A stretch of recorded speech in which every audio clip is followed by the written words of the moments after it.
Mana kabarnya? Halo, selamat pagi. Bagaimana kabarnya? Pagi Pak, baik Alhamdulillah. Oke, sebelum kita mulai perkuliahan hari ini, kita berdoa dulu menurut percaya masing-masing ya. Doa dimulai.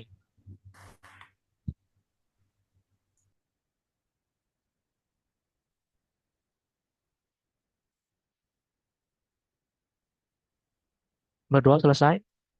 Oke, kita jangan untuk kelompoknya menyampaikan materinya.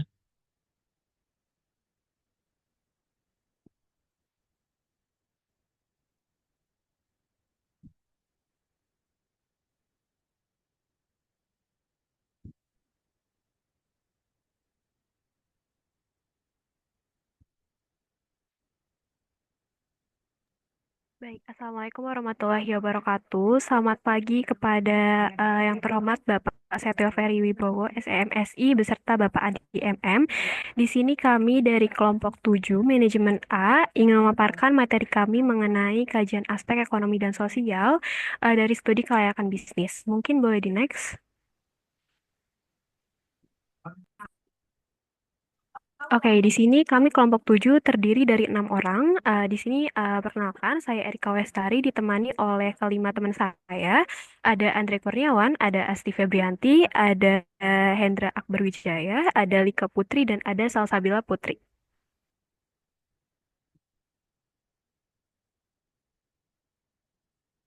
Nah, di sini ada learning objektifnya yang akan kami bahas pada pagi hari ini, di mana setiap aktivitas bisnis itu tentunya akan memberikan dampak positif dan negatif. Nah, dampak positif dan negatif ini dapat dirasakan oleh berbagai pihak, baik bagi pengusaha itu sendiri, pemerintah, ataupun masyarakat luas. Oleh karena itu, di sini kami akan fokus pada 3 topik, di mana topik pertama itu ada definisi aspek sosial dan ekonomi, yang kedua itu ada dampak dari ekonominya, yang ketiga itu ada pendapatan nasional beserta perhitungannya, dan yang keempat itu ada dampak sosialnya. Mungkin untuk next slide-nya saya serahkan ke rekan saya. Terima kasih.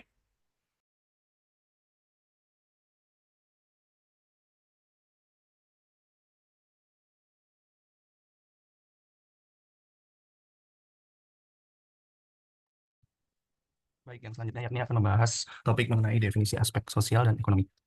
Nah, kita akan membahas mengenai aspek ekonomi dulu. Nah, aspek ekonomi yakni suatu komponen yang berfokus pada bagaimana suatu kegiatan atau bisnis mempengaruhi kondisi keuangan, alokasi sumber daya, dan potensi keuntungan. Aspek ekonomi mencakup perhitungan biaya, analisis keuntungan, efisiensi penggunaan sumber daya, serta kontribusi terhadap pertumbuhan ekonomi secara keseluruhan. Nah, intinya adalah untuk memastikan bahwa suatu kegiatan atau bisnis mampu menghasilkan keuntungan yang layak dan memiliki prospek finansial yang baik. Nah, aspek ekonomi itu mencangkup ada beberapa ya. Ini yang pertama ada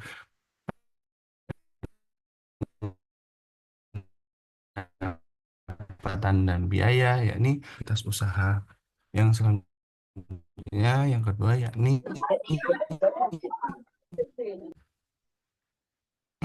yang kedua yakni bagaimana suatu usaha tersebut berkontribusi pada pertumbuhan ekonomi daerah seperti peningkatan produk domestik regional bruto. Yang ketiga yakni penggunaan sumber daya, di mana hal ini mempertimbangkan bagaimana sumber daya alam dan manusia akan digunakan dalam operasional bisnis. Yang keempat yakni efek ganda ekonomi, yakni adanya dampak positif dan negatif yang ditimbulkan dari keberadaan suatu usaha. Yang selanjutnya yakni aspek sosial. Nah, aspek sosial adalah suatu komponen yang berfokus pada dampak suatu kegiatan atau bisnis terhadap kehidupan masyarakat dan hubungan sosial. Nah, ini mencakup peningkatan kesejahteraan, penciptaan lapangan kerja, dampak terhadap kualitas hidup, serta pengaruh terhadap nilai-nilai sosial, yakni untuk memastikan bahwa suatu kegiatan usaha atau bisnis dapat memberikan manfaat positif bagi komunitas sekitar dan tidak menimbulkan dampak negatif terhadap hubungan sosial dan budaya. Nah, ada beberapa elemen penting dalam aspek sosial. Yang pertama ada demografi, yakni struktur penduduk di area suatu tempat usaha, termasuk tingkat kepada penduduk, usia, gender, dan lain sebagainya. Yang selanjutnya yakni elemen kesehatan masyarakat, di mana hal ini meminimalisir potensi dampak terhadap kesehatan masyarakat akibat adanya kegiatan usaha. Yang ketiga yakni persepsi masyarakat, di mana suatu usaha memahami sikap masyarakat terhadap rencana usaha yang mempengaruhi suatu keberhasilan usaha ke depannya. Yang keempat yakni dampak budaya, yakni setiap usaha memiliki potensi untuk mengubah dinamika sosial dan budaya di sekitarnya. Nah, yang selanjutnya yakni akan membahas mengenai dampak ekonomi. Nah,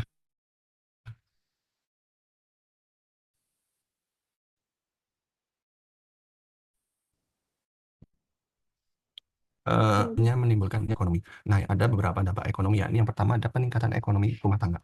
Di dalamnya ada hal-hal di dalam peningkatan ekonomi rumah tangga, yakni mulai dari peningkatan tingkat pendapatan keluarga.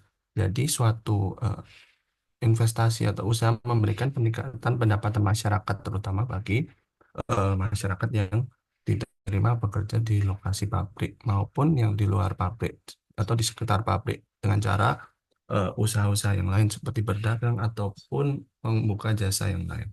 Yang selanjutnya yakni adanya perubahan pola hidup. Perubahan pola hidup masyarakat biasanya terjadi di wilayah suatu usaha baru berlokasi. Misal semula masyarakat daerah tersebut bekerja di bidang pertanian, dia bisa beralih ke jadi karyawan pabrik di suatu perusahaan baru tersebut. Yang selanjutnya yakni yang ketiga ada perubahan pola nafkah ganda, di mana masyarakat sekitar lokasi usaha di samping dia tetap bekerja misal sebagai petani, dia juga bisa bekerja sebagai karyawan sehingga memperoleh penghasilan ganda. Yang selanjutnya yakni ada peningkatan jumlah dan ragam produk. Adanya pembangunan proyek atau bisnis baru akan meningkatkan ketersediaan jumlah barang dan jasa di suatu lingkungan tersebut, sehingga masyarakat memiliki banyak pilihan produk atau pilihan yang ada. Hal ini secara tidak langsung meningkatkan persaingan sehingga produsen berusaha untuk meningkatkan kualitas dari produksinya tersebut. Yang selanjutnya yakni ada peningkatan kesempatan kerja. Nah, adanya perusahaan baru tentunya membuka kesempatan bagi masyarakat sekitar. Hal ini juga bermanfaat untuk mengurangi angka pengangguran di suatu wilayah tersebut. Yang terakhir yakni adanya peningkatan kuantitas dan kualitas infrastruktur. Nah, dengan dibukanya suatu lokasi usaha atau proyek baru, nah suatu wilayah dapat meningkatkan ketersediaan sarana dan prasarana umum bagi masyarakat luas seperti adanya pembangunan infrastruktur seperti jalan, fasilitas publik seperti rumah ibadah, pusat perbelanjaan atau hal pembangunan yang bermanfaat yang lain. Eh, yang selanjutnya akan dijelaskan oleh rekan saya.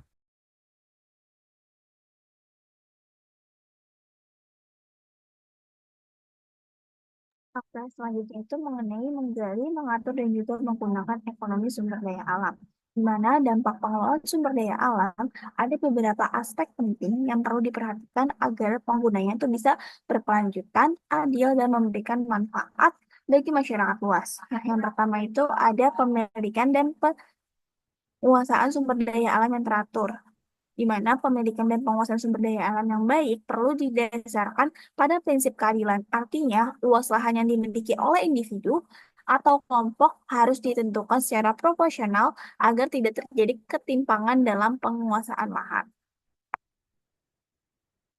Juga kebijakan kepemilikan harus memastikan bahwa seluruh lapisan masyarakat tuh memiliki kesempatan untuk memanfaatkan lahan tersebut. Nah, sehingga tuh distribusi manfaatnya tuh bisa dirasakan secara luas dan merata.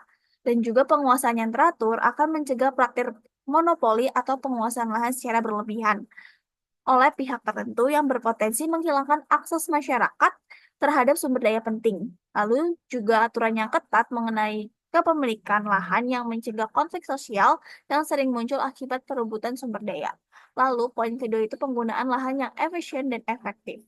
Nah, penggunaan lahan itu harus direncanakan dengan tujuan untuk memaksimalkan manfaatnya bagi masyarakat dan lingkungan sekitarnya. Nah, misalnya tuh lahan pertanian tuh harus dimanfaatkan sepenuhnya untuk produksi pangan yang optimal dan tidak dibiarkan terlantar. Lalu juga efisiensi dalam penggunaan lahan juga berarti memanfaatkan teknologi dan inovasi untuk meningkatkan produktivitas lahan tanpa merusak kualitas lingkungan.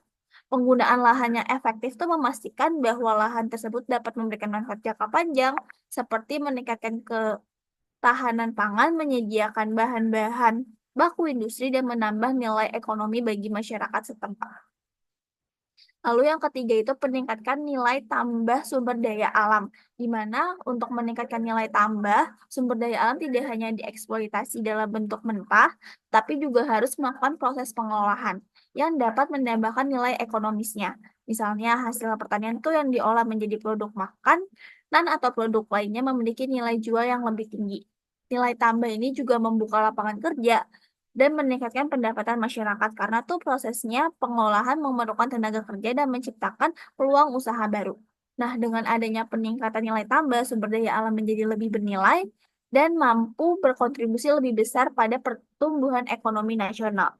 Lalu, yang terakhir, peningkatan sumber daya lainnya yang belum terjamah, di mana masih banyak tuh wilayah-wilayah potensi sumber daya alam yang belum terjamah. Nah, terutama tuh di daerah-daerah terpencil dan terisolasi. Melakukan eksploitasi dan pemanfaatan sumber daya alam di wilayah-wilayah ini dapat memberikan kontribusi bagi perekonomian lokal.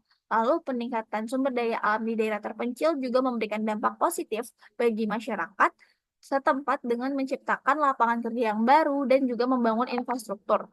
Dan juga perlu diingat bahwa dalam menggali sumber daya baru di wilayah ini, aspek keberlanjutan dan perlindungan lingkungan tuh harus tetap menjadi prioritas utama untuk menghindari kerusakan lingkungan dan dampak negatif terhadap masyarakat setempat. Mungkin boleh di next.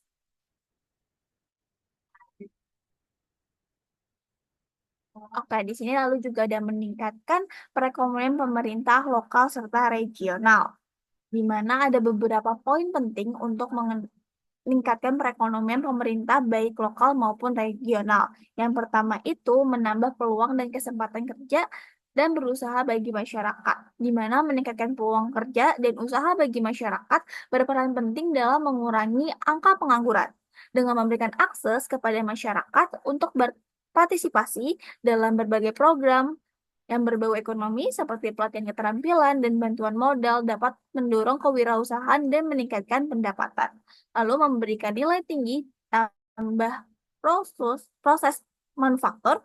Peningkatan nilai tambah dalam proses manufaktur itu dapat dilakukan melalui inovasi dan teknologi yang lebih efisien dengan mengelola bahan mentah menjadi produk jadi, tidak hanya meningkatkan kualitas produk, tetapi juga meningkatkan lebih banyak lapangan kerja yang berkontribusi pada perekonomian ekonomi.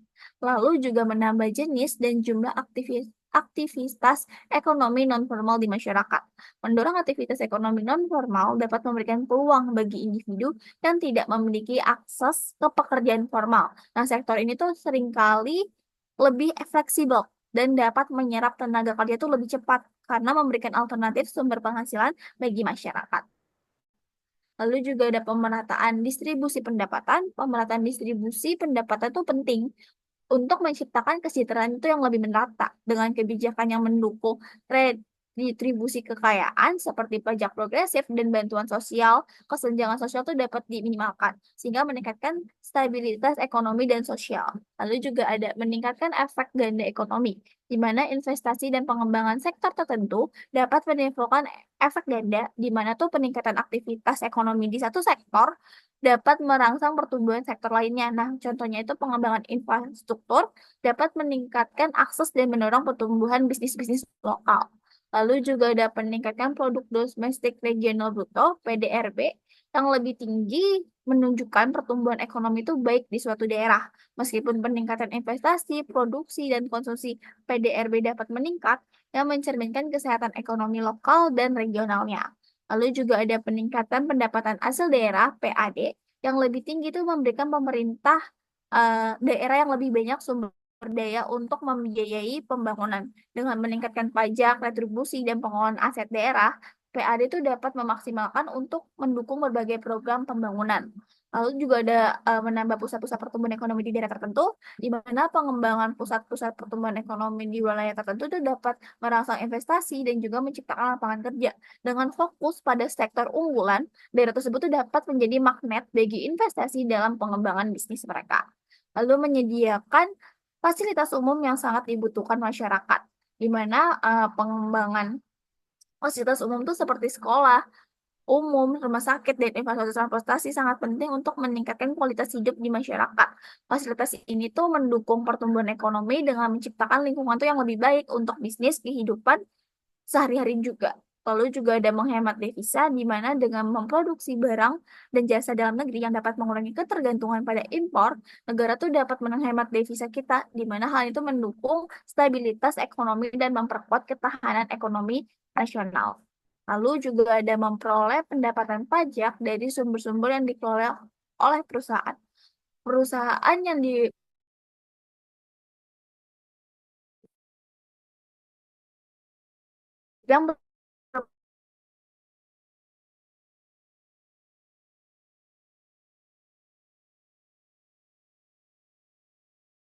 beroperasi di suatu daerah itu menghasilkan pendapatan yang dapat dikenakan pajak, baik dari pajak dan pendistribusian dapat merupakan kunci untuk untuk mengurangi kemiskinan dan kesenjangan sosial. Saat pendapatan didistribusikan secara merata, daya beli masyarakat tuh meningkat yang pada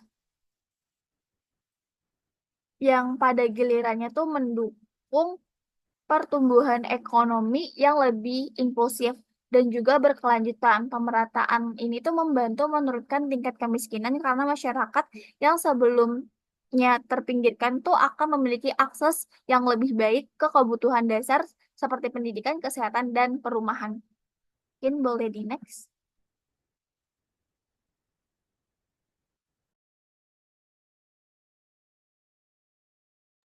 Oke, baik. Selanjutnya tuh di sini. Oke, baik. Selanjutnya di sini ada pengembangan wilayah. Pengembangan wilayah itu adalah di mana proses membangun dan memperbaiki suatu daerah agar kemajuan dapat merata di seluruh wilayah. Jadi tujuannya tuh untuk meningkatkan kualitas hidup masyarakat, memperkuat ekonomi, dan mengurangi kesenjangan antar daerah. Melalui pengembangan ini, akses terhadap infrastruktur, lapangan kerja, dan layanan publik menjadi lebih lebih merata, memberi setiap daerah peluang yang sama untuk berkembang. Nah, mungkin di sini ada beberapa hal yang mengenai dampak dari pengembangan wilayah sebagai berikut. Yang pertama tuh ada peningkatan pemerataan pembangunan.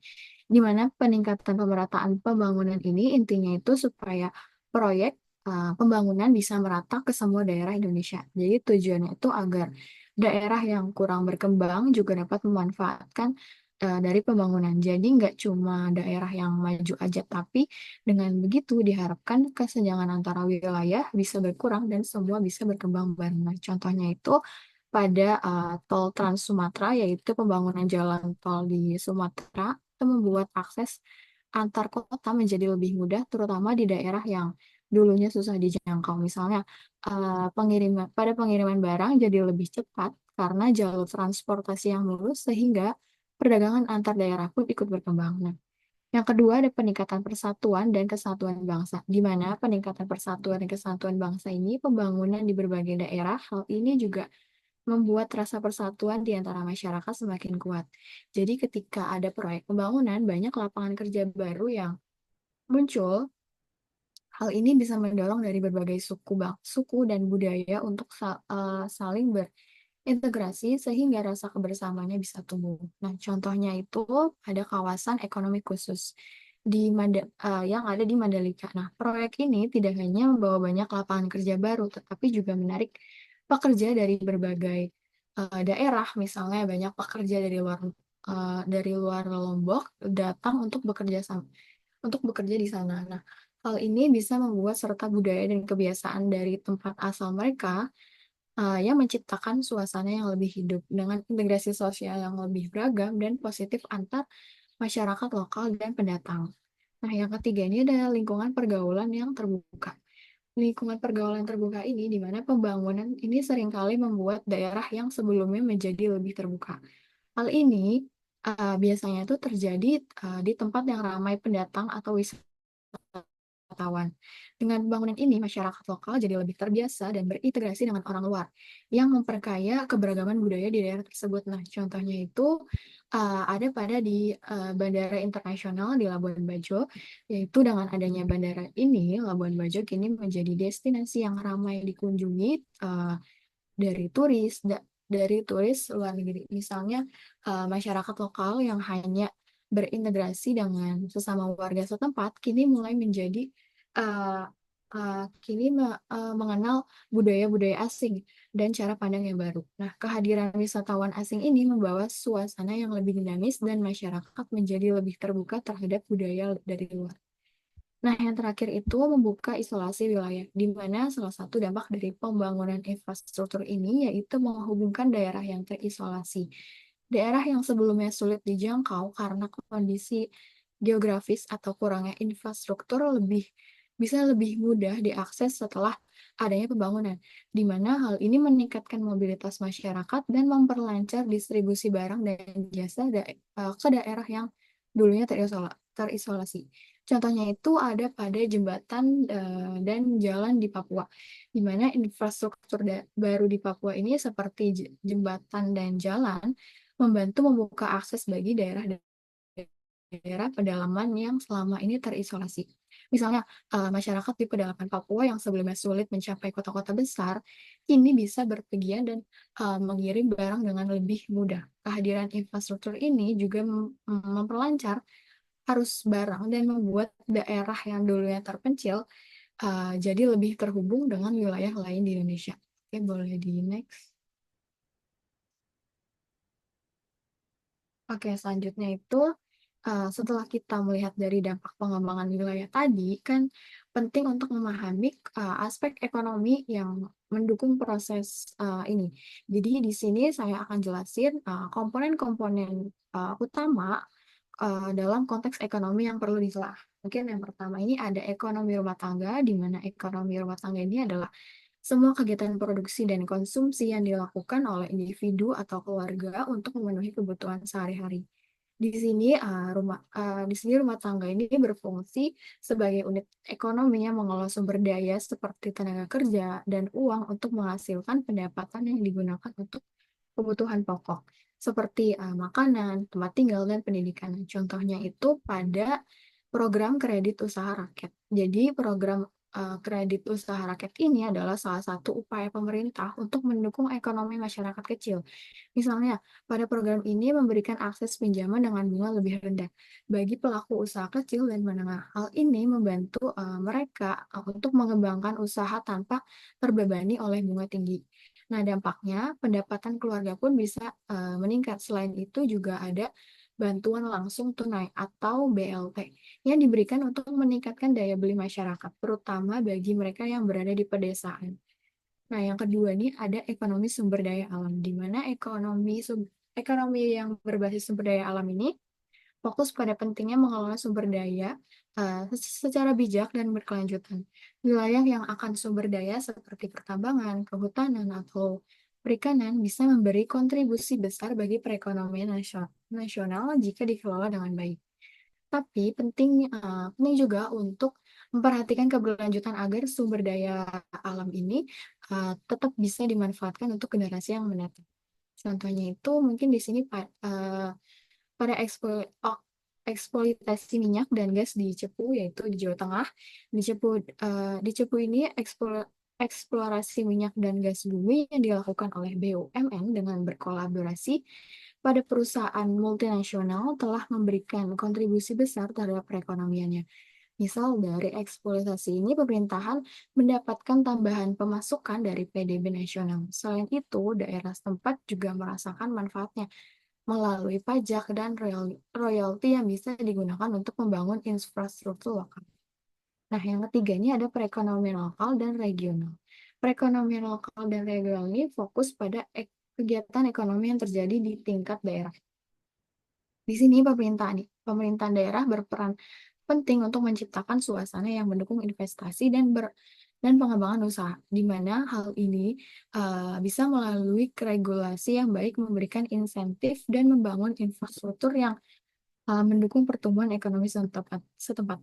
Mungkin ada dua indikator kemandirian daerah, yaitu ada pendapatan asli daerah dan ada produk domestik regional bruto, di mana kedua indikator ini menunjukkan total nilai barang dan jasa yang dihasilkan di daerah.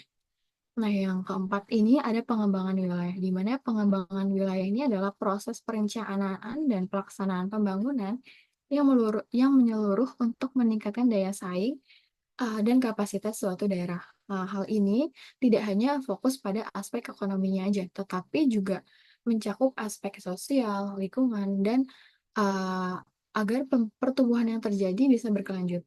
Nah, untuk menilai sejauh mana pengembangan ini berhasil, ada dua indikator, yaitu yang pertama ada produk domestik bruto dan pendapatan asli daerah. Nah, mungkin contohnya itu kalau di sini itu pengembangan wilayah itu yaitu metropolitan di Jabodetabek, di mana Jabodetabek ini kan terus berkembang ya dengan adanya proyek-proyek infrastruktur yang bertujuan untuk menghubungkan wilayah ini, seperti misalnya pada pembangunan MRT, LRT, misalnya dengan adanya transportasi umum yang lebih modern ini, mobilitas masyarakat lebih mudah dan waktu perjalanan juga lebih cepat. Selain itu, jadi jadi ekonomi wilayah Jabodetabek ini pun tumbuh pesat dengan adanya peningkatan konektivitas.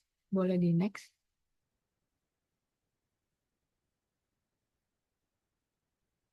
Oke, untuk selanjutnya bisa dijelaskan oleh rekan saya. Oke, di sini kita masuk ke pendapatan nasional. Boleh di next. Nah, di sini tuh ada 3 pendekatan perhitungan di dalam pendapatan nasional.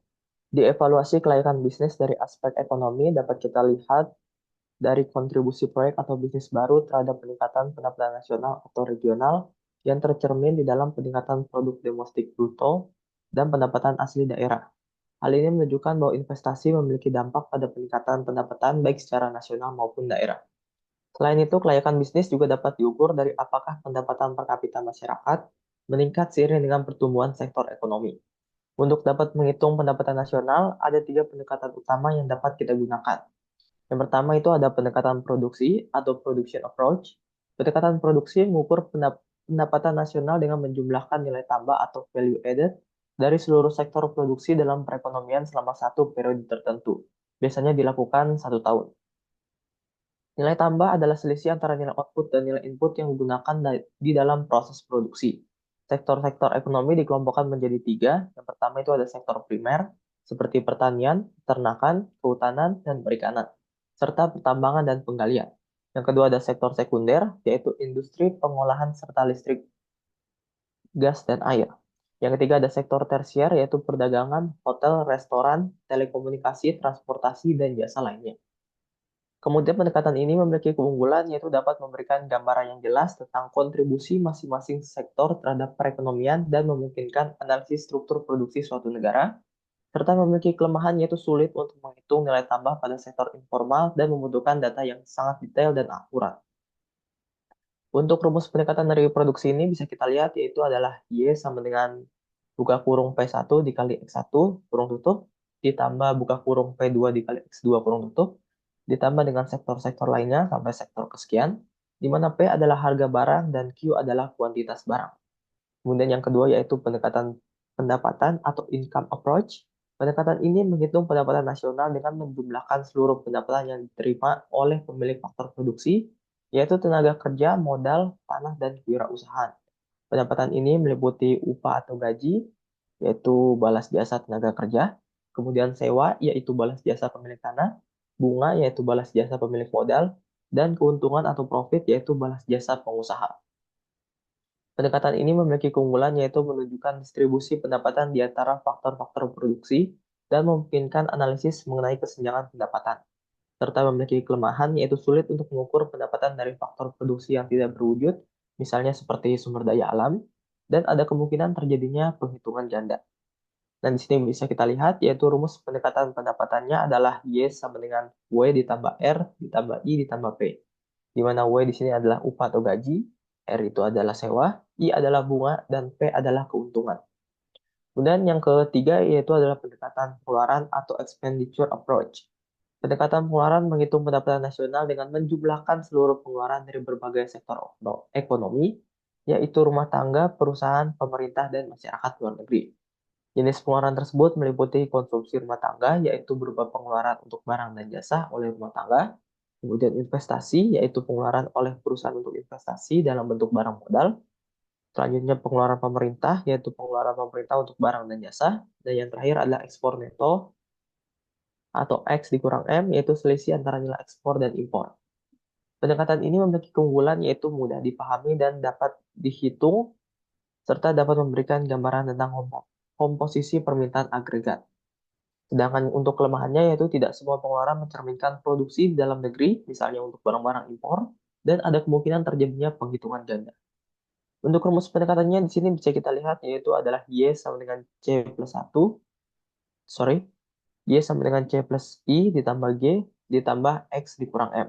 Di mana C adalah konsumsi, I adalah investasi, G adalah pengeluaran pemerintah, X adalah ekspor, dan M adalah impor.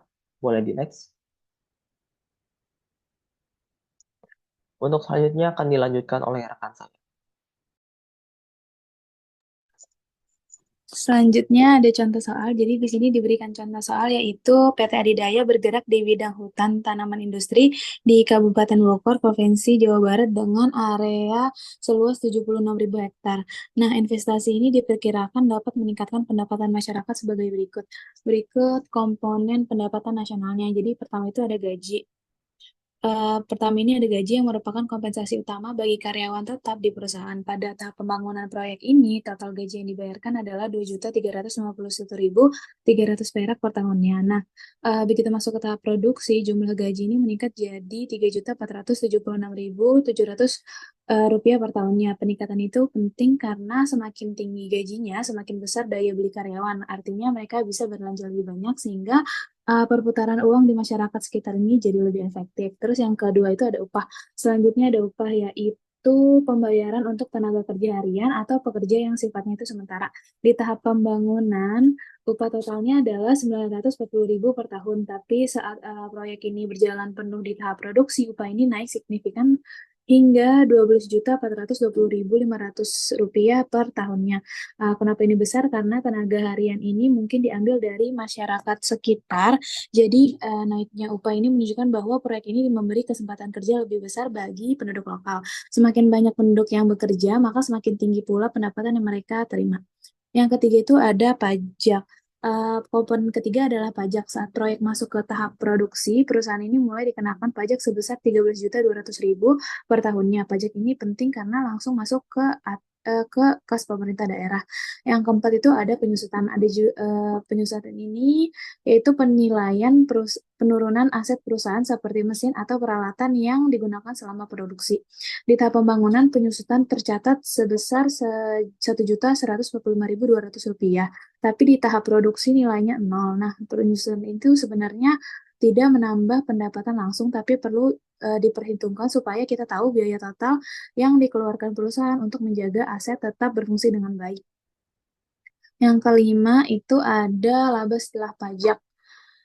Terakhir ada laba setelah pajak pada tahap produksi. Pada tahap produksi PT Adidaya mendapatkan laba sebesar 30.116.000 rupiah per tahunnya. Setelah semua biaya operasional, pajak, gaji, upah dibayarkan, ini adalah keuntungan bersih perusahaan. Laba ini menunjukkan bahwa perusahaan itu tidak hanya beroperasi untuk menutupi biaya, tapi juga menghasilkan profit yang membuat bisnis ini tetap bertahan. Semakin besar labanya, semakin besar pula daya tarik proyek ini untuk berkelanjutan. Kesimpulannya, secara keseluruhan, total pendapatan nasional ini meningkat dari 4.437.000 pada tahap pembangunan menjadi 59.213.200 rupiah pada tahap produksi. Nah, angka ini tuh penting karena menggambarkan dampak langsung proyek terhadap ekonomi lokal. Semakin besar pendapatan nasional yang dihasilkan, semakin besar pula kontribusi proyek terhadap kesejahteraan masyarakat dan pertumbuhan ekonomi daerah. Next. Selanjutnya, kita akan masuk ke cara perhitungan pendapatan nasional khusus untuk usaha pertanian. Seperti contoh, hasil produksi beras dan jagung. Jadi, eh, dalam contoh itu diketahui hasil penjualan beras dan jagung itu mencapai 1.000. Nah, angka ini itu mencerminkan total pendapatan yang diterima dari penjualan seluruh produk pertanian dalam satu periode. Iya, satu periode. Hasil penjualan ini akan dibagi ke beberapa komponen biaya. Lalu, pendapatan ini nantinya akan dikurangi dengan beberapa biaya produksi. Yang pertama itu ada upah. Upah ini komponen terbesar dari biaya produksi. Upah tenaga kerja sebesar Rp800, artinya semakin besar sebagian besar dari hasil penjualan dipakai untuk membayar pekerja. Ini tuh penting karena upah merupakan pendapatan bagi masyarakat atau pekerja lokal. Terus selanjutnya ada sewa. Selain upah ada juga biaya sewa sebesar 100 perak. Sewa ini mungkin digunakan untuk lahan atau peralatan pertanian. Sewa ini juga bisa dianggap sebagai pendapatan bagi pemilik lahan atau aset yang juga merupakan bagian dari masyarakat lokal. Yang ketiga itu ada bunga. Di sini kita juga ada biaya bunga sebesar 25 perak. Bunga ini mungkin adalah bunga pinjaman usaha modal yang diperlukan agar bisnis itu bisa berjalan. Yang terakhir itu ada keuntungan. Setelah semua biaya dikurangkan, kita memiliki keuntungan sebesar 75 perak. Keuntungan ini menjadi laba bersih bagi pemilik usaha setelah semua biaya terbayar. Jika kita jumlahkan semua biaya tadi, upah, sewa, bunga, dan juga keuntungan totalnya adalah 1.000, yang sama dengan hasil penjualan atau outputnya. Artinya, dalam perhitungan ini, seluruh pendapatan yang dihasilkan dari penjualan produk sudah dialokasikan secara efektif untuk berbagai kebutuhan produksi dan juga distribusinya. Nah, sekarang kalau kita ingin melihat efek skala besar, misalnya kita punya 10 petani dengan hasil, boleh di next? Nah, sekarang kalau kita ingin melihat efek skala besar, misalnya kita punya 10 tani dengan hasil produksi yang sama, maka kita gandakan semua angka tadi. Total penghasilan dari hasil penjualan jadi 10 perak kali 10 kali 1.000, yaitu 10.000. Total upah yang dibayarkan kepada tenaga kerja jadi 10 kali 800 perak, yaitu 8.000. Total sewa jadi 10 kali 100, yaitu 1.000. Total bunga naik jadi 10 kali 25 perak, yaitu 250 perak. Total keuntungan jadi 10 kali 75 perak, yaitu 750 perak. Setelah kita tambahkan semua, total pendapatan nasional dari 10 petani adalah 10.000. Kesimpulannya, dengan semakin banyak petani yang terlibat, maka pendapatan nasional dari sektor pertanian ini akan semakin tinggi. Hal ini karena semakin banyaknya petani atau usaha yang beroperasi akan meningkatkan perputaran ekonomi dan juga pendapatan bagi masyarakat. Jadi, investasi dan dukungan terhadap sektor pertanian itu bisa berdampak besar pada pertumbuhan ekonomi lokal. Selanjutnya dijelaskan oleh rekan saya.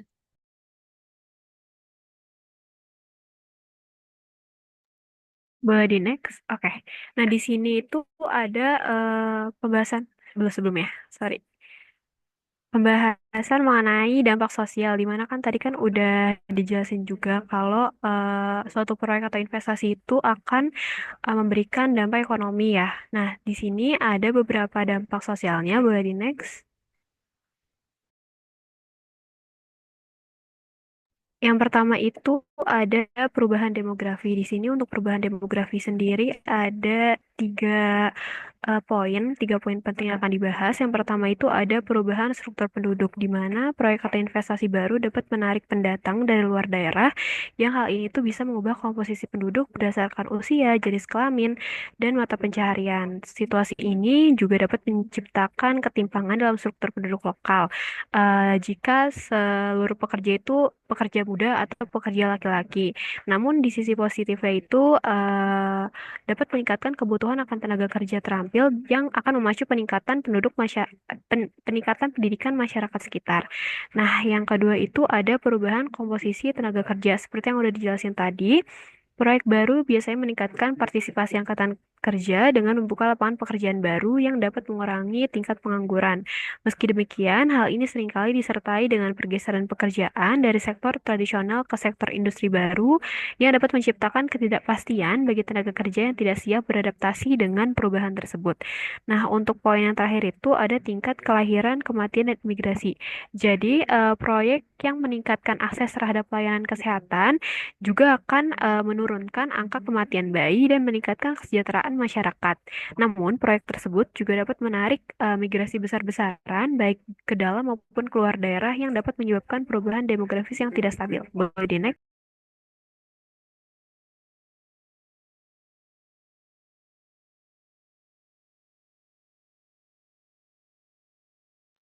Boleh di next? Oke, poin pembahasan kita yang kedua itu mengenai perubahan kebudayaan. Di sini itu perubahan budaya merupakan salah satu aspek krusial yang perlu diperhatikan dalam aspek kelayakan bisnis. Di sini itu ada 3 poin, di mana itu ada pergeseran kebudayaan. Pergeseran kebudayaan itu maksudnya itu adalah adanya proyek itu bisa mempengaruhi kebudayaan lokal melalui perubahan adat istiadat, nilai, dan norma. Nah, tradisi yang telah lama dianut masyarakat itu berpotensi akan tergeser akibat masuknya pengaruh eksternal yang dibawa oleh proyek tersebut. Lalu yang kedua itu ada perubahan peranata sosial. Jadi, perubahan peranata sosial atau kelembagaan itu berpotensi mengubah berbagai bidang seperti ekonomi, pendidikan, agama, dan keluarga. Sebagai contohnya, hak ulayat yang merupakan bagian dari sistem kepemilikan tanah adat dapat tergeser atau hilang karena adanya proyek tersebut. Nah, yang terakhir itu ada peningkatan konflik dan kriminalitas. Jadi, proyek itu juga bisa membawa banyak pendatang ya, yang seringkali menimbulkan konflik sosial antara penduduk asli dengan penduduk pendatang tersebut. Nah, termasuk potensi meningkatnya tingkat kriminalitas akibat ketidakstabilan sosial. Boleh di next?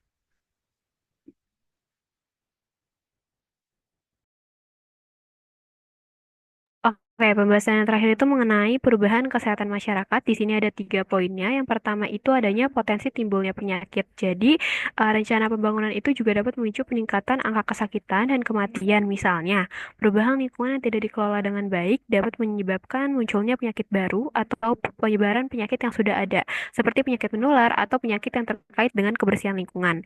Yang kedua itu ada pencemaran. Jadi, proyek pembangunan itu bisa meningkatkan risiko pencemaran, baik itu pencemaran udara, air, maupun tanah. Jadi aktivitas konstruksi, limbah industri, dan penggunaan bahan kimia berbahaya dapat menciptakan kondisi yang berpotensi membahayakan kesehatan masyarakat, terutama bagi mereka yang tinggal di lokasi dekat proyek tersebut.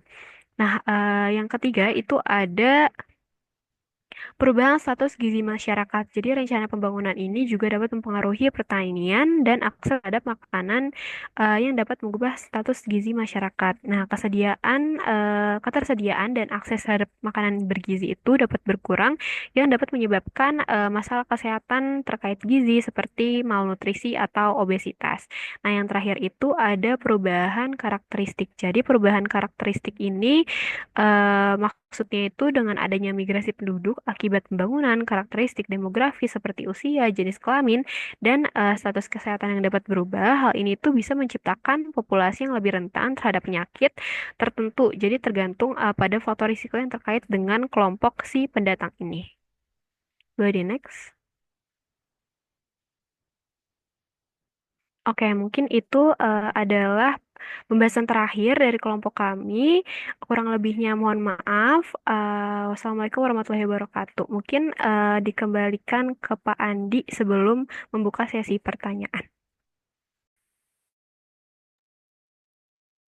Oke, oke, terima kasih atas pemaparannya. Silakan teman-teman jika ada yang mau bertanya,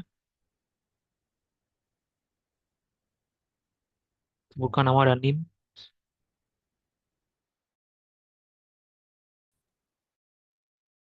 Oke, mungkin dimulai dari Salwa, dipersilahkan. Baik, terima kasih atas kesempatannya. Eh, saya Salwa dengan NIM belakangnya itu 074.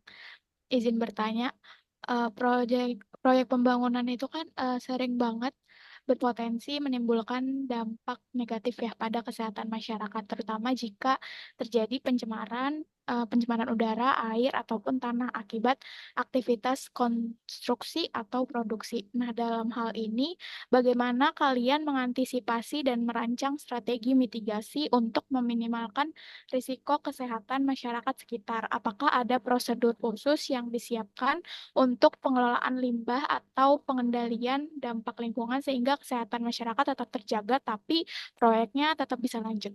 Itu aja, terima kasih. Baik, terima kasih Salwa atas pertanyaannya. Boleh dilanjut ke pertanyaannya dari Maria. Dipersilakan. Baik, terima kasih atas kesempatannya. Saya Maria Lorenza dengan NIM 033 izin bertanya, bagaimana efek ganda dapat membantu meningkatkan perekonomian daerah tertentu dan ada nggak kerugian yang bisa timbul dari efek tersebut? Terima kasih. Baik, terima kasih Maria atas pertanyaannya. Boleh dilanjut ke pertanyaannya dari Giovanni. Oke, baik. Terima kasih. Saya Giovanni dengan NIM belakang 110. Izin bertanya pada kelompok 7. Jadi, sejauh mana sih kebijakan perusahaan itu menyesuaikan pendekatan manajemen proyek itu dengan budaya kerja lokal atau setempat? Itu aja. Terima kasih. Baik, terima kasih Gio atas pertanyaannya. Boleh dilanjut ke pertanyaannya Iken. Oke, terima kasih. Saya Iken Krismayu dengan NIM 093, izin bertanya, bagaimana sebuah bisnis dapat memastikan bahwa pengelolaan dan pemanfaatan sumber daya alam dilakukan secara berkelanjutan tanpa mengeksploitasinya secara berlebihan? Itu aja, terima kasih.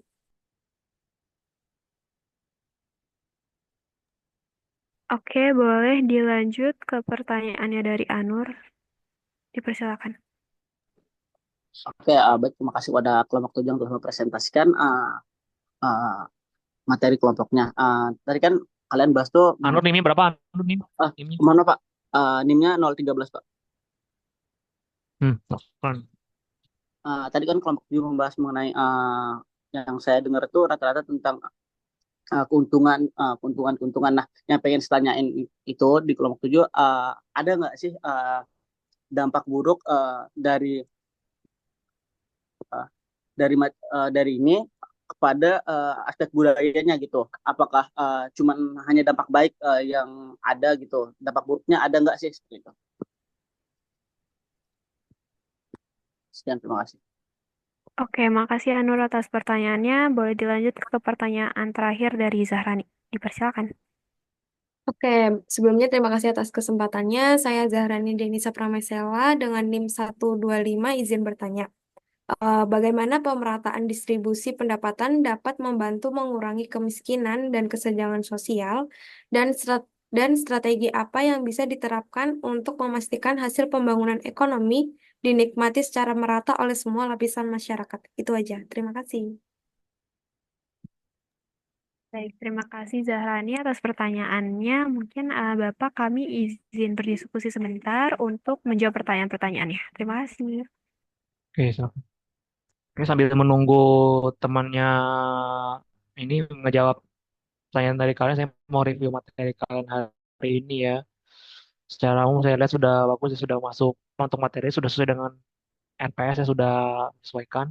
Terus saya mau ini juga nambahin dikit untuk materi hari ini. Kita kan kalian bisnis yang merencanakan bisnis, ternyata kan nggak cuma tadi kan sudah mempertimbangkan yang telah macam kemarin kayak seperti aspek-aspek yang kayak manajemennya, apa yang legal dan sebagainya. Kita lebih sekarang mulai ke aspek ekonomi dan sosialnya. Kalian kan mungkin udah belajar ekonomi ini ya, makro mikro kan ya. Halo, sudah kan? Sudah, Pak. Nah, itu kan ada hubungannya kan sama makro mikro, kayak mungkin kalian udah belajar kayak teori-teori apa tuh yang BEP lah untuk mempelajari bagaimana kondisi ekonomi kan, kayak apa tuh unsur-unsur pendapatannya kayak modalnya dan sebagainya mungkin udah dipelajari nih kayak distribusinya kayak ininya dan sebagainya untuk supaya hasilnya optimal kan kayak perencanaan udah belajar kali ya tuh di ekonomi makro mikro. Terus nggak cuma di ekonominya, ternyata harus di nah ini kan yang kayak belajar di makro kan kayak atau mikro pendekatan pendapatan kayak hitung jumlah bunganya dan sebagainya, hitungannya kan udah belajar ya cara ininya bagaimana pengeluaran dapat pengeluarannya untuk mencari supaya ketahuan mana potensi untuk bisnisnya. Ternyata nggak cuma di ekonomi, ternyata harus kita mempertimbangkan dampak sosialnya kan seperti jelas ke teman kalian ini ngaruh struktur penduduknya lah, entah ke penduduknya atau kebudayaan dan sebagainya kan udah dijelas definisikan sama teman kan udah jelas kalau dampak dari sekalian nggak cuma ekonominya, sosialnya juga harus dipikirin gimana apakah ada negatif atau positif gitu. Jadi ngaruh ke ini harus dijelaskan sama teman kalian dan sebagian juga ada tanya teman kalian aja harus ada ininya. Gitu sama dari saya. Silakan jika sudah siap menjawab kelompoknya.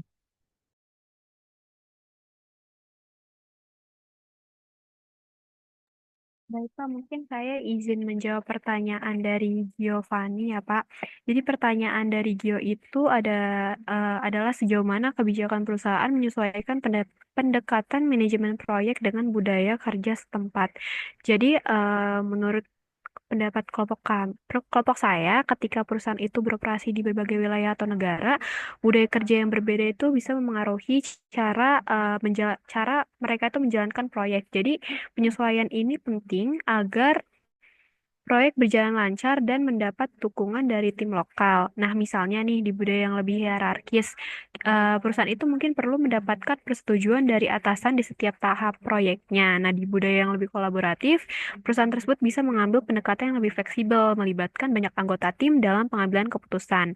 Nah, di sini tuh ada beberapa dampak positifnya kalau menyesuaikan pendekatannya. Jadi, yang pertama itu ada meningkatkan keterlibatan tim. Jadi, ketika perusahaan itu menyesuaikan cara kerja proyek dengan budaya setempat, tim juga jadi merasa lebih dihargai dan nyaman. Nah, mereka ini lebih semangat untuk ikut serta karena mereka merasa cara kerjanya itu diperhatikan. Jadi bisa meningkatkan produktivitas. Yang kedua itu ada mengurangi risiko konflik budaya, di mana setiap budaya itu kan punya cara berbeda ya dalam berkomunikasi dan mengambil keputusan. Kalau perusahaan itu atau kita mengikuti kebiasaan lokal, kita bisa menghindari kesalahpahaman yang bisa bikin suasana kerja itu jadi ada konfliknya. Nah, itu membuat hubungan di tim itu jadi lebih harmonis. Nah, yang terakhir itu ada meningkatkan efisiensi dan efektivitas proyek. Jadi, ketika perusahaan tersebut atau kita menggunakan metode yang sesuai dengan kebiasaan mereka, tim itu bisa bekerja dengan lebih cepat karena sudah terbiasa. Jadi, bisa menghemat waktu, mengurangi kesalahan, dan memastikan proyek berjalan lancar dan berhasil. Mungkin itu aja jawaban dari saya. Apakah sudah cukup, Gio? Sudah cukup, sangat jelas, Erik. Terima kasih kembali. Izin jawab pertanyaan Maria ya. Tadi pertanyaan itu bagaimana efek ganda dapat membantu meningkatkan perekonomian daerah tertentu dan ada nggak kerugian yang bisa timbul dari efek tersebut. Jadi efek ganda itu memainkan peran penting dalam membantu perekonomian suatu daerah berkembang lebih pesat ketika ada investasi baru seperti pembangunan infrastruktur, pembukaan pabrik atau proyek wisata. Dampaknya itu tidak hanya terbatas pada penciptaan lapangan kerja secara langsung, tapi investasi ini juga bisa mendorong aktivitas ekonomi lain di sekitarnya. Misalnya, pekerja yang terlibat dalam proyek tersebut akan membelanjakan pendapatannya untuk kebutuhan sehari-hari, belanja di toko lokal, makan di restoran setempat, atau menggunakan layanan transportasi lokal. Nah, semua ini itu bisa membantu bisnis kecil dan menengah tumbuh, menciptakan rantai ekonomi yang lebih panjang, dan akhirnya nanti dapat meningkatkan pendapatan daerah tersebut secara keseluruhan.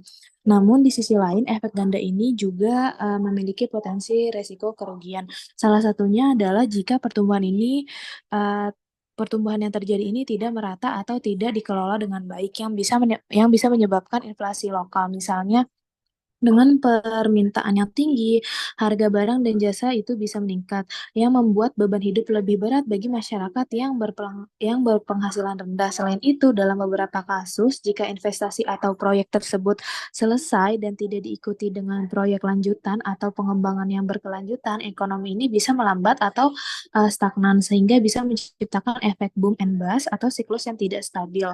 Kerugian lain yang bisa timbul juga adalah adanya ketimpangan ekonomi di mana hanya segelintir pihak aja yang bisa meraup keuntungan besar, sementara yang lainnya tidak merasakan dampak positif yang sama.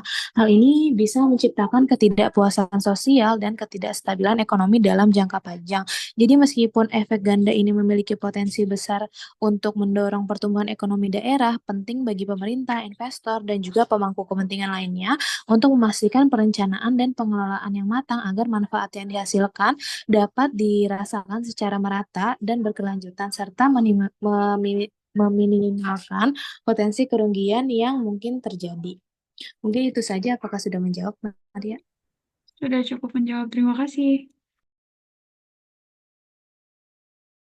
Saya akan menjawab pertanyaan dari Zahrani, di mana Zahrani menanyakan mengenai bagaimana pemerataan distribusi pendapatan dapat membantu mengurangi kemiskinan dan kesenjangan sosial, dan strategi apa yang dapat diterapkan untuk memastikan hasil pembangunan ekonomi dinikmati secara merata oleh semua lapisan masyarakat. Nah, untuk cara yang pertama, untuk pemerataan pendapatan membantu mengurangi kemiskinan dan kesenjangan sosial. Yang pertama itu dapat meningkatkan akses terhadap pendidikan dan pelatihan, di mana dengan pendapatan yang lebih merata, masyarakat tuh kurang mampu akan memiliki kesempatan yang lebih besar untuk mengakses pendidikan dan pelatihan. Yang penting untuk meningkatkan keterampilan dan daya saing mereka dalam pasang lapangan kerja. Lalu menyediakan jaringan pengaman sosial, di mana program bantuan seperti subsidi pangan, tunjangan sosial, atau jaminan kesehatan itu tuh dapat membantu melindungi kelompok rentan dari kemiskinan ekstrim dan dapat meningkatkan kualitas hidup. Lalu juga memperluas akses ke layanan dasar, di mana dengan pendapatan yang lebih baik, akses ke layanan dasar seperti air bersih, sanitasi, dan listrik tuh juga meningkatkan, yang memiliki dampak langsung terhadap pengurangan kemiskinan. Lalu juga untuk strategi untuk memastikan hasil pembangunan ekonomi dinikmati secara merata, yaitu kebijakan pajak yang progresif, menerapkan pajak yang lebih tinggi bagi kelompok berpendapatan tinggi untuk mendanai program-program sosial dan infrastruktur bagi masyarakat berpendapat rendah. Lalu juga ada investasi dalam pendidikan dan kesehatan, di mana meningkatkan anggaran untuk sektor pendidikan dan kesehatan tuh dapat merasakan setiap lapisan masyarakat memiliki kesempatan yang sama untuk berkembang dan berkontribusi dalam ekonomi. Lalu juga ada pengembangan infrastruktur di daerah terpencil. Pemerintah tuh dapat meningkatkan akses transportasi, listrik, dan layanan internet tuh di daerah-daerah yang kurang berkembang, agar kesempatan ekonomi mereka tuh lebih merata juga. Lalu juga ada pemberdayaan ekonomi dengan mendukung usaha mikro kecil dan menengah UMKM. Masyarakat tuh di berbagai lapisan dapat berpartisipasi dalam ekonomi, menciptakan lapangan kerja, dan mengurangi kesenjangan pendapat. Lalu kebijakan upah minimum yang adil, di mana menetapkan upah minimum yang memadai untuk menjamin standar hidup layak bagi pekerja di sektor formal maupun informal. Nah, dengan penerapan strategi-strategi ini, pemerataan distribusi itu dapat terwujud dan membawa dampak positif dalam upaya mengurangi kemiskinan dan kesenjangan sosial, sehingga hasil pembangunan ekonomi itu dapat dinikmati oleh semua masyarakat dan berbagai lapisan. Apakah menjawab, Zerani? Sudah terjawab, terima kasih Salsa. Terima kasih kembali. Oke, baik. Di sini saya akan menjawab pertanyaan dari Iken. Tadi kan Iken nanya ya, bagaimana sebuah bisnis dapat memastikan bahwa pengelolaan dan pemanfaatan sumber daya alam dilakukan secara berkelanjutan tanpa mengeksploitasinya secara berlebihan.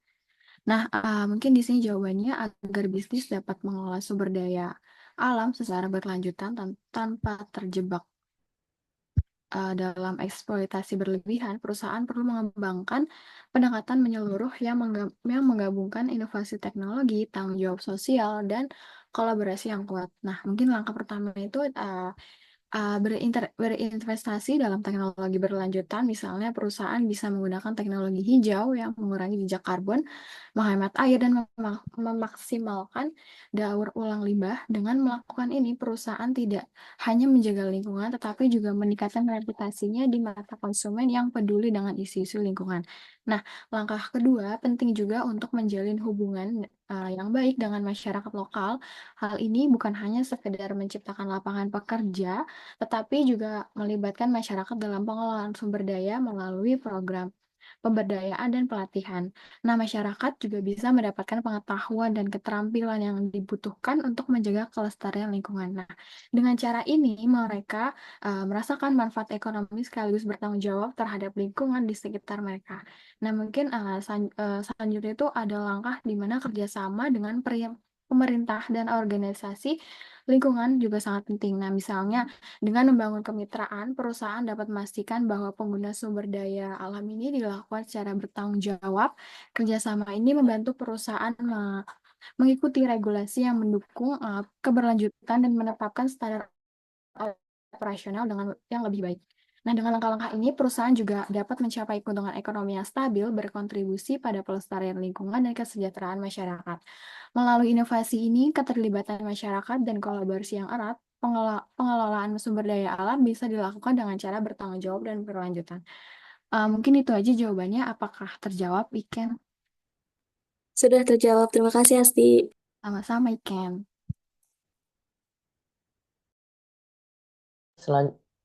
Oke, selanjutnya di sini saya izin menjawab pertanyaan dari Salwa. Pertanyaannya itu terkait dengan potensi terjadinya pencemaran udara, air, atau tanah akibat dari aktivitas konstruksi dan produksi. Apakah ada cara mengantisipasi dan merancang strategi mitigasi untuk dapat meminimalkan risiko kesehatan masyarakat sekitar, tetapi proyeknya tetap dapat berjalan lancar? Ada beberapa langkah mitigasi serta prosedur pengelolaan lingkungan yang dapat diterapkan. Yang pertama itu ada strategi mitigasi pencemaran udara, air, dan tanah, yaitu dengan menerapkan upaya pencegahan pencemaran dengan standar lingkungan yang ketat. Misalnya untuk mengatasi resiko pencemaran udara, bisa dilakukan dengan memasang filter atau scrubber pada sumber emisi debu atau gas, serta membatasi aktivitas konstruksi yang berpotensi menimbulkan debu pada waktu-waktu tertentu, seperti menghindari aktivitas saat angin sedang kencang. Kemudian di setiap tahap proyek, terutama konstruksi, ada prosedur pemilihan limbah yang dilakukan agar limbah berbahaya tidak bercampur dengan limbah biasa. Selain itu, limbah cair maupun padat dikelola melalui pihak ketiga berizin yang memiliki fasilitas pengolahan yang ramah lingkungan. Selanjutnya yaitu pemantauan berkala dan sosialisasi kepada warga, yaitu pihak proyek secara rutin akan melakukan pemantauan kualitas udara, air, dan tanah di sekitar proyek, yang nantinya hasil pemantauan ini bisa diinformasikan kepada warga sekitar sehingga transparansi pun dapat terjaga. Selain itu, sosialisasi rutin tentang dampak kesehatan dan cara mitigasi juga bisa dilakukan agar masyarakat memahami dan bisa turut serta dalam menjaga lingkungan. Selanjutnya ada komitmen terhadap regulasi lingkungan, yaitu dengan menekankan bahwa proyek ini mengikuti semua regulasi lingkungan serta kesehatan yang telah ditetapkan oleh pemerintah dan menjalani audit lingkungan secara berkala untuk dapat memastikan kepatuhan. Dan yang terakhir ada ketersediaan tim tanggap darurat yang siap menangani apabila terjadi insiden pencemaran atau kerusakan lingkungan yang dapat mempengaruhi kesehatan masyarakat sehingga masalah dapat ditangani segera tanpa menunggu terjadinya dampak panjang. Apakah sudah cukup menjawab, Salwa? Iya, udah terjawab. Makasih, Andre. Sama-sama.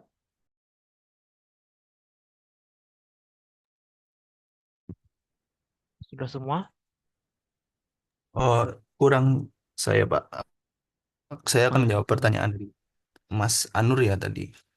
Eh, Pertanyaannya itu, apa dampak negatif dari perkembangan ekonomi terhadap aspek budaya? Nah, tadi mungkin sudah dijelaskan, tapi saya akan menambahkan ya, ada beberapa dampak memang dari perkembangan ekonomi terhadap aspek budaya. Salah satunya di zaman sekarang kan adanya globalisasi yang cukup masif ya. Ya, Eh, jadi adanya perkembangan ekonomi disertai dengan arus globalisasi bisa menyebabkan lunturnya nilai budaya asli bangsa Indonesia. Misal di pekerjaan ya, eh, di semangat kita kan budaya kita gotong royong.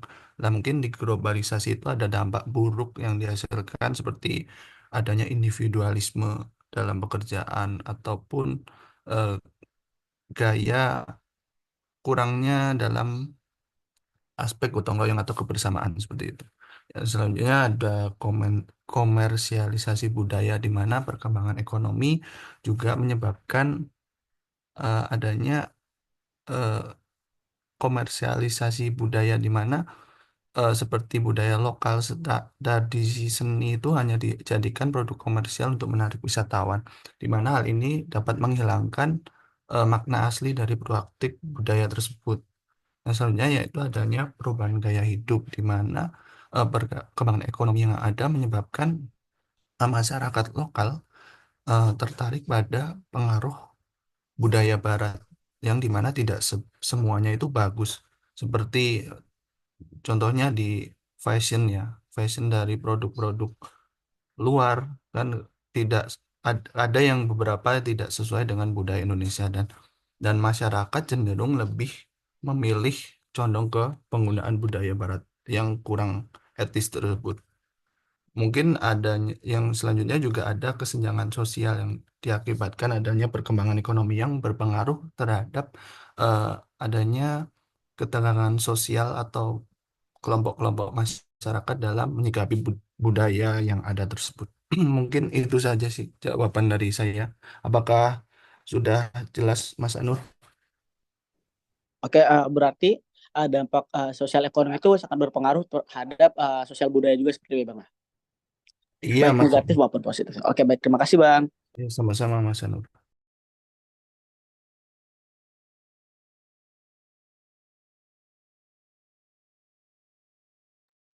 Oke, sudah semua? Mana kelompoknya sudah semua? Halo?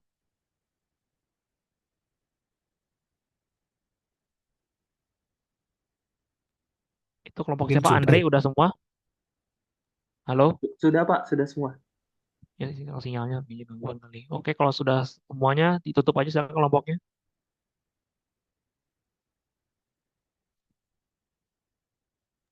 Oke, mungkin cukup sekian presentasi dari kelompok 7. Apabila ada kesalahan kata maupun perbuatan yang tidak disengaja, mohon dimaafkan. Wassalamualaikum warahmatullahi wabarakatuh.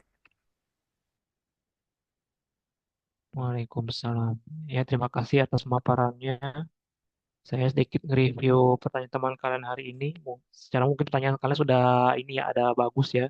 Ini kan lebih ke perencanaan ya, mungkin bagus sudah beberapa ada yang ini kayak langkah mitigasi ya, apa biar supaya dampak-dampak negatifnya kalau mau bisnis juga bisa dicegah bagaimana solusinya ada ditanyakan. Mungkin ada beberapa juga yang masih belum berhubungan. Secara umum saya lihat sudah bagus pertanyaan kalian. Oke, itu saja kalau ada yang ditanyakan. Ini apa untuk UTS jadinya dijadwalkan hari Sabtu ini ya. Tapi jamnya untuk pasti belum diketahui nanti paling sama Pak Setionya ya untuk UTS ya. Gimana? Nia, Iya, Nia, Pak. Nia ya? Iya. Nia sudah oke Nia. Kenapa, Oke, Pak? kalau jika tidak. Untuk yang UTS sudah clear, nggak ada yang bertanyakan. So far udah clear sih, Pak. Udah dijelasin kan Sabtu kemarin. ya. Ini Sabtu ini ya. Nanti jamnya belum tahu nanti diinfokan. Oke. Oh ya, ngomong-ngomong di sini ada yang jadi panitia PKMP.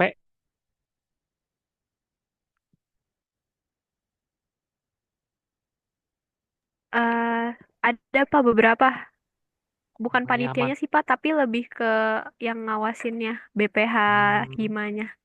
ya aman kami sambil Zoom aman bisa sambil ini ya sambil ngawas ya kan banyak online ini. Iya, insya Allah aman Pak kalau pagi. Ya, ya. Oke, kalau ada kalian tanya kita absen dulu ya sebelum akhiri kuliah hari ini. Oke, saya absen dulu ya sebentar ya. Tadi Evan Dito kayaknya ada ya. Hadir. Ada. Tapi ini saya freeze dulu deh ini.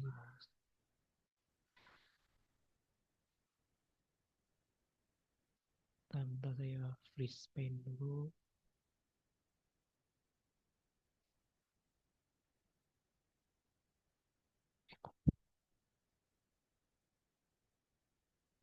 Tadi Evan hadir terus malah bukan ini freeze.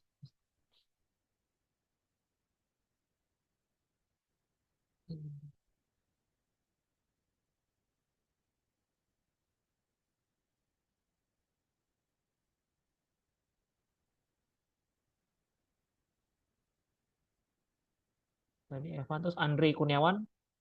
Hadir, Pak. Andre hadir. Hadir, Pak. Tadi David kayaknya ada David ya. David, Ada Pak. David, Asti, Hadir, Pak. terus Muhammad siapa kita ya ini Lemar. Muhammad Ramadan Putra, Hadir Pak. terus ada Muhammad Ramadan Putra, Erika Usari tadi ada ya. Hadir Pak. Tadi Lorenza ada, Said, Hadir Pak, Hit, hadir. Hadir Pak. Putri Salsabila ada,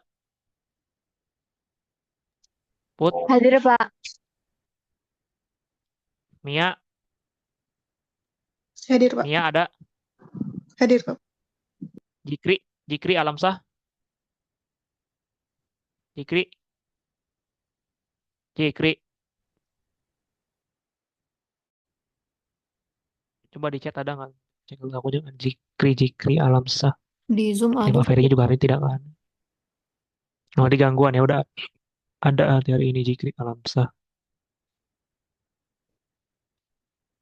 Andika Amalia, Hadir, Pak. Andika ada. Hadir. Bapak maaf Ibnu, Zikri Hadir, hadir. Pak, hadir. ya ada oke. Ibnu ada. Mutiara Putri, Ananda. Mutiara Putri Ananda. Seperti tidak masuk lagi yang Mutiara Putri ya. Abinaya Akbar, Hadir, Pak. Aleika Dwi, tadi ada Aleika ya. Hadir, Pak. Danita ada. Hadir, Pak. Terus Danita, Fikri, Eka, Hadir, Pak. Ipan Padilah, Hadir, Pak. Salwa Nur, tadi ada ya Salwa ya. Iya, ada, Pak. Eka Paradila, Ada, Pak. Alma Ardia, Hadir, Pak. Ardia. Terus Brenda ada kan? Brenda Aurelia, Hadir, Pak. Gustia Rizky, Hadir, Pak. Ikan Krisma ada. Hadir, Pak. Ikan Rijal Romdoni ada. Rijal, Hadir, Pak. Rijal Romdoni. Tiara Dwi tadi ada kayaknya ya. Hadir, Pak. Tadi Gio ada. Syafina, Hadir, Pak. Febrian tadi ada ya. Hadir, Pak. Justin Alkausar, Hadir, Pak. Justin. Salsabila Putri tadi ada ya. Hadir, Pak. Nah, Zahrani ada kan? Hadir, Pak. Putri Tahta. Hadir, Pak.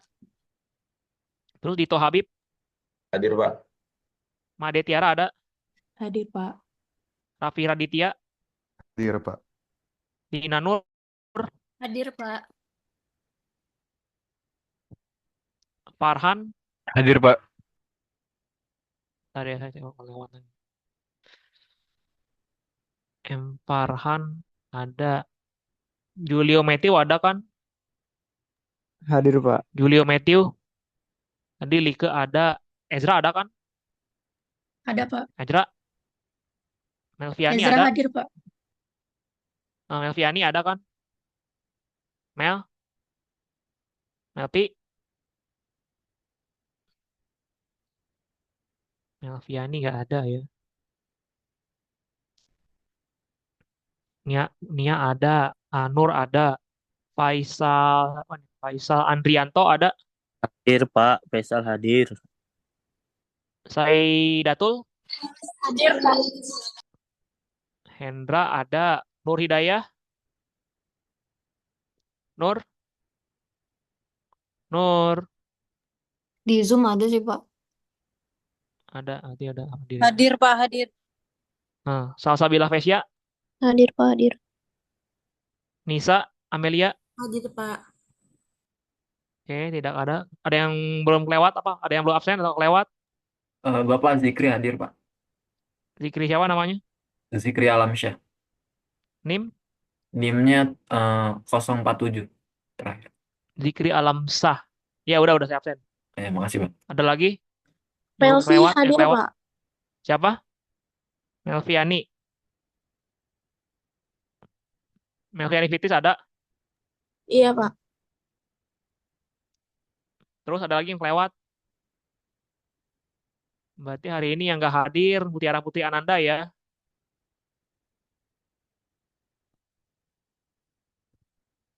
Oke, kalau tidak ada yang ditanyakan berarti kuliah hari ini kita cukupkan. Berarti ketemu lagi Nur Hidayah.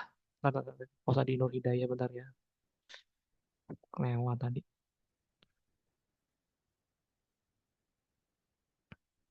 Bentar. Nur Hidayah. Oh, udah saya absen Nur Hidayah. Oke, kalau tidak Ada yang ditanyakan untuk kuliah hari ini. Kita cukupkan berarti nanti UTS Sabtu ya. Ntar nunggu info dari Pak Setionya ya. Kegiatan jam dan sebagainya ya. Nia gimana? Ada yang mau tanyakan? Udah cukup Pak kalau dari saya. Oke, kalau tidak ada yang tanyakan, kita tutup kuliah hari. Kita tutup kuliah hari dengan doa. Kita berdoa dulu menurut percaya masing-masing ya. Berdoa dimulai.